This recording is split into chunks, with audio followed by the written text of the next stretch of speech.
Sindh assembly के तक PS 114 ते नंढी चूंड दौरान झड़प बैदि इन सूरताल के मॉनिटर करण लाइ रेंज जो director general major general Mohammad Saeed पहुतो, जंहिं पोलिंग स्टेशन जो दौरो कयो। मीडिया सां ॻाल्हि ॿोलि कंदे DG रेंज जो चवणो हो त 92 पोलिंग स्टेशनुनि मां हिक हद ते छिकताण जो इहो मक़सदु न आहे त समूरो पोलिंग अमल मुतासिर थियो आहे। वाक़े में 9 ॼणनि समेत बिटो वोट विझंदड़ ऐं पिस्टल रखंदड़ माण्हू बि गिरफ़्तार कया आहिनि। अवाम बिना खौफ़ वोट जो हक़ इस्तेमाल कयो। अभी तक जो मेरी इतला है, किसी पुलिस स्टेशन में कोई शिकायत दर्ज नहीं कराई गई।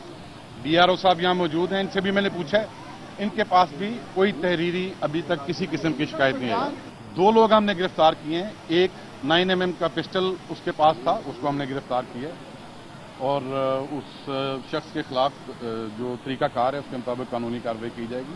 चनेसर ॻोठ पोलिंग स्टेशन ते सूबाई इलेक्शन कमिश्नर राना परवेज़ भी पहुतो। दौरे बाद मीडिया सां ॻाल्हि ॿोलि कंदे संदसि चवणो त नई बाज़ाब्ता तौर का शिकायत वसूल थी आहे। धांधली अगर हो तो नजर आती है, आप लोग भी देख रहे हैं, कैमरा भी देख रहा है। ये सिर्फ इल्जामात की हद तक बात है और जहां पे मुकाबला सख्त होता है वहां तो इल्जामात एक दूसरे पे लगाते हैं। बात है धांधली साबित होने की, नजर आने की। क्या आप लोगों ने देखी? PS 114 ते चूंड अमल मुकम्मल थियण सां गॾु अमन अमान ऐं चूंड अमल खे इलेक्शन कमीशन ऐं रेंजर्स समेत पुलिस ऐं इंतजामिया बरक़रार रखण में मसरूफ़ रही। DG रेंजर्स ऐं सूबाई इलेक्शन कमिश्नर धांधलियुनि ऐं बदअमनी इंजामनि खे रद्द कयो।